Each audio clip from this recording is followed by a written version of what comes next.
Caros irmãos e irmãs em Cristo Jesus, pelo menos por duas vezes, na primeira leitura do segundo livro dos Reis e no Evangelho, no Santo Evangelho de hoje, deste 17º domingo do tempo comum, ouvimos o relato de como Deus saciou o seu povo com o pão material, este pão que nós comemos.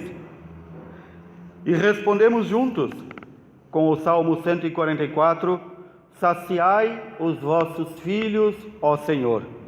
Mas aqui, mais do que saciar a fome do nosso corpo mortal, aqui o Senhor quer nos ensinar algo muito importante para a nossa vida. Talvez aquele ponto importante no qual muitos cristãos nos dias de hoje falham: a confiança estrita na divina providência. Quando este homem comparece diante de Eliseu para dar o fruto, o primeiro fruto de sua terra, as primícias, como a palavra de Deus chama, em pagamento a Deus pelo bem que recebeu, leva ao profeta Eliseu esses 20 pães de cevada e trigo novo. E o profeta Eliseu, em nome de Deus, diz: dá ao povo que coma. Este povo que estava ali ao redor, 100 pessoas. E este homem, como qualquer um de nós, pensou: como é que vou dividir 20 pães por 100 pessoas e saciar este povo faminto que está aqui ouvindo o profeta Eliseu? Mas aqui não se trata nem de uma partilha, nem de uma divisão de bens, como tantas vezes ouvimos. Eu mesmo, desde a minha infância e juventude, tenho ouvido tanto sacerdote metido à exegeta, a inventar que isso tudo foram partilhas. Partilha significa o teu e o meu são partilhados. Estes 100 não tinham, portanto não é partilha. Estes 5.000 homens, fora as mulheres e crianças que ouviam Jesus, não tinham o que comer. E o Senhor, daquele pouco, distribui para estes 5.000. Portanto não é partilha. Partilha é quando tu e eu ajuntamos o nosso pouco e partilhamos. Aqui vem também muito importante este aviso para nós. O verdadeiro cristão, ele preocupa-se sim com o que comer no dia de hoje. Ele procura trabalhar para ter o seu, mas procura também trabalhar para partilhar o que tem. Mas ainda assim ele sabe, na estrita confiança da divina providência, que Deus não deixa faltar nada a seus filhos, absolutamente nada, nem o pão para saciar o estômago, nem o alimento, nem muito menos aqueles bens que nós nem sabemos pedir. E aqui nós queremos recordar, estamos recebendo a visita da imagem peregrina de Nossa Senhora Conquistadora, a mãe, a primeira imagem da mãe que chegou no Rio Grande do Sul. E os índios, quando a viam, eles a chamaram de Conquistadora, porque ela conquista o coração dos filhos mais rebeldes a seu Filho, nosso Senhor Jesus Cristo. Por isso ela tem esse título, Mãe Conquistadora. E ela, como mãe e conquistadora, busca levar-nos todos a seu Filho, porque sabe que é lá, em seu Filho, junto a seu Filho, é onde nós podemos receber todos os bens, graças e dons que necessitamos. E quem melhor que uma mãe numa casa para saber o que os filhos necessitam? Basta recordar o exemplo de nossas mães. Quantas vezes nós não esperávamos algo para receber e nossa mãe nos deu? Pois o primeiro milagre de nosso Senhor Jesus Cristo, podemos dizer assim, porque o Evangelho nos diz, feito a contragosto, ele diz: ainda não é minha hora, ainda não é o momento de me apresentar e fazer os milagres. Foi provocado por sua mãe, nossa mãe, ao ver aquele casal de amigos, do qual eles foram alegres para as bodas. Estava Jesus, Nossa Senhora os discípulos e tantos outros amigos. E Nossa Senhora, como boa mãe, que recebe a visita em casa e olha tudo, o que falta e o que não falta aos seus filhos, ela diz, mesmo não estando na sua casa, estando lá no lugar de festas destes noivos, ela diz: meu filho, eles já não têm mais vinho. Como quem diz, devemos providenciar. E o filho, como acabei de dizer, diz: não é a minha hora ainda. Mas ele, por obediência à mãe, por amor à sua mãe, então ele faz o milagre de transformar as talhas de água em vinho, para que a festa continue. Aqui nós vemos dois alimentos, o pão e o vinho.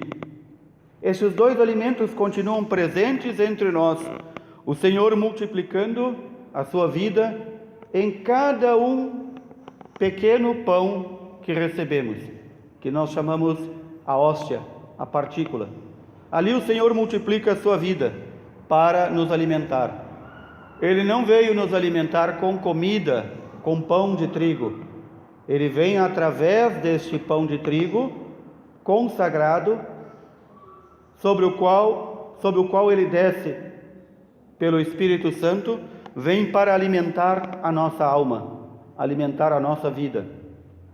E por isso, mais que buscar o alimento terrestre que perece e que vai para a fossa, como diz nosso Senhor, nós devemos buscar sofregamente, devemos buscar com todas as forças o alimento que não perece, o pão da vida, o pão, único pão, que é capaz de gerar a vida de Deus em nós. E o Senhor faz isso pelo menos a cada domingo. Faz isso em todas as santas missas, mas nós que participamos aos domingos, ali o Senhor se faz presente de novo, para nos alimentar. Alimentar corporalmente e espiritualmente, gerar a sua vida em nós. De modo que o Senhor já não nos alimenta nesta multiplicação dos pães, como naquela multiplicação dos pães, um pão ordinário de trigo para acalmar o estômago. Aqui, Ele quer acalmar outras grandes necessidades que temos, o vazio interior dele mesmo, a necessidade que temos de estar com Ele e de Ele permanecer conosco. Não pensem que é apenas nós que temos a necessidade de estar com Ele. Ele também sente a necessidade de estar conosco. E Ele gostaria de permanecer conosco, de comunhão a comunhão. Recordo aqui o exemplo de Santa Teresinha do Menino Jesus, que dizia, ao receber Jesus na Eucaristia, ela dizia: Senhor, fica comigo até a próxima Eucaristia. Fica comigo. E ela sabia muito bem, como todos os santos sabiam, que Jesus permanece conosco intimamente, convivendo conosco, até que nós não o expulsemos pelo pecado. Domingo passado falava sobre esse Jesus que o Evangelho nos apresenta, que vê as suas ovelhas sem pastor e que as chama e grita e clama para que elas estejam junto dele, para que elas ouçam a sua voz. Mas as ovelhas, muitas rebeldes, preferem se embrenhar no espinho, no escuro e no afastamento de Deus, do que dar o braço a torcer, mesmo sabendo o que é certo fazer. Ou não tem tempo, ou encontram um compromisso, ou encontram qualquer outra coisa para não estar com o Senhor. Aqui, pensemos neste coração misericordioso e cheio de amor por nós, que arde em fogo de caridade, tentando nos buscar, que percorreu o caminho do sofrimento levando sua cruz e não esqueceu de nenhum de nós, e que foi tombando e levantando a cruz e sendo chicoteado e sendo desprezado e sendo pregado na cruz, lembrando de cada um de nós. Como deve ficar este coração com a nossa ingratidão? E então São Paulo vem em socorro de nossa fraqueza e nos ensina nessa carta aos Efésios: aplicai-vos a guardar a unidade do Espírito pelo vínculo da paz. Suportai-vos uns aos outros com paciência no amor. Se nós contemplamos o quanto Deus nos suporta, e por que Ele nos suporta? Por que Deus ainda não nos destruiu? São Paulo nos diz, por causa do amor que Ele tem por nós. Então nós também devemos suportar uns aos outros com paciência no amor. Saber que cada irmão e cada irmã tem seu tempo diferente para entender as coisas. E às vezes mesmo entendendo não se converte. E então redobrar a oração, que é o que faz o vínculo da paz, a unidade do Espírito. E São Paulo então nos recorda, nós formamos um só corpo, cuja cabeça é Cristo, um só Espírito. Nós fomos chamados também a uma única esperança, a esperança da vida eterna. Nós temos um só Senhor, uma só fé, um só batismo, um só Deus que é Pai de todos e que deve reinar sobre todos se nós deixarmos, e que Ele age por meio de todos e que Ele permanece em todos, repito, se nós o deixarmos assim fazê-lo. Por isso São Paulo vai dizer, esta é a vocação que todos nós recebemos. Qual é esta vocação? A vida de santidade, buscar com todas as forças ser santo. E um sinal, diz São Paulo, é o suportar os outros com paciência no amor. Aqui, muitas vezes já esclareci o que significa este suportar. Suportar não significa tolerar. Suportar significa dar suporte, dar apoio. Não é por nada que lá entre as obras de misericórdia está ensinar os ignorantes, corrigir os que erram. Isso é suportar. Dar o suporte, o apoio, para que o outro cresça na fé, para que o outro chegue ao conhecimento pleno do Senhor. Mais uma vez, voltemos aqui ao alimento. Este Senhor capaz de nos alimentar, de não nos deixar faltar nada, se nós nos colocamos confiantes na sua misericórdia e na sua providência. Repito, o povo cristão está perdendo a noção da providência de Deus, já não mais a invoca, já não mais confia, pensa que pode resolver tudo sozinho e, com isso, como diz o povo, se estrepa, quebra as pernas, cai pelo caminho. Todas as nossas necessidades nós devemos apresentar ao Senhor e confiar que Ele as resolverá. É certo também, como diz nosso Senhor, que nós não sabemos o que pedir. E São Paulo, meditando sobre isso, vai dizer, e não recebem porque não sabem pedir. O pedido que apresentamos ao Senhor, as necessidades que apresentamos ao Senhor, é para entregar a Ele, não é para ficar conosco. É para nós fazermos a nossa parte diante das dificuldades e problemas, mas é para entregar ao Senhor e não querer resolver tudo sozinho. A autossuficiência é o primeiro sinal do afastamento de uma alma de Deus.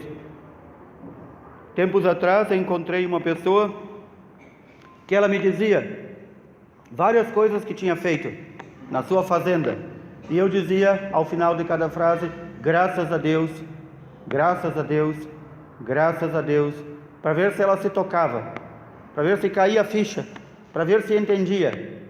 Não entendeu, e no final me disse, graças a Deus, coisa nenhuma, eu fiz tudo sozinho. Deus já me deu a saúde e a inteligência, eu não preciso de Deus aqui. Aí está a autossuficiência, aí está a arrogância, aí está o dizer da boca para fora que crê em Deus, mas não quer a presença de Deus em sua vida. E este é consignado no grande pecado chamado soberba. É a soberba e a desobediência que fizeram cair os anjos e que se transformaram em demônios e que se afastaram definitivamente de Deus. Então nós, queridos irmãos e irmãs, temos que reconhecer o nosso nada. Deus nos dotou com toda a inteligência, capacidade para resolver alguns problemas, não todos. E diante daqueles problemas que não encontramos solução, então nós nos colocamos aos pés do Senhor e dizemos: Senhor, eu confio em vós. Eu estou aqui. Eu apresento essa necessidade, este problema que não consigo resolver, que não vejo meios. E talvez, dentre as coisas que não pedimos e que devemos pedir, e só não pedimos porque não sabemos avaliar a importância, é: Senhor, fazei-me santo. Senhor, convertei-me. Senhor, salvai-me. Há muita gente preocupada com coisas materiais a pedir a Deus. Uma casa, um carro, um emprego, passar na faculdade e tantas outras coisas. O Senhor pode nos ajudar em tudo, mas Ele quer que peçamos os dons do alto, que peçamos esta preparação para a vida eterna. Caso contrário, estaremos fazendo como aquele homem insensato que Jesus nos conta em outra parábola, que acumulou, ajuntou, criou celeiros, comprou coisas e disse: agora eu posso deitar e descansar porque tenho tudo. E a morte veio à noite e disse: insensato, perdeste teu tempo, perdeste a tua vida, tu agora vai morrer e teus parentes vão brigar por tudo isso. Então não são os bens desta terra peregrina que nós devemos pedir. Antes de pedir os bens desta terra, devemos sim pedir os bens do mundo que há de vir. Que nós nos convertamos realmente, que o Senhor nos dê a cada dia esse espírito de conversão, esse espírito contrito que pede perdão, que reconhece as suas faltas, que a cegueira do pecado não nos feche os olhos. Assim como nós estamos, assim morreremos e nos apresentaremos diante do Senhor. Quem de nós pode dizer que hoje, se morrer, pode se apresentar justo e santo diante do Senhor? A não ser algum tolo. Portanto, o Senhor nos diz: aprendamos a pedir os bens que não passam.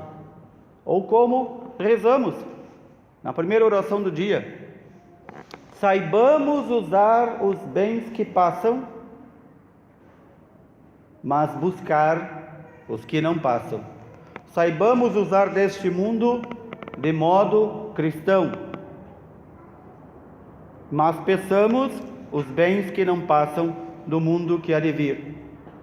Que assim o Senhor nos ajude e nos anime para cada dia não nos afastarmos dele, mas buscarmos-lo com toda necessidade. É a maior necessidade que temos. Que assim o Senhor nos conforte nesta mesma fé que vivemos.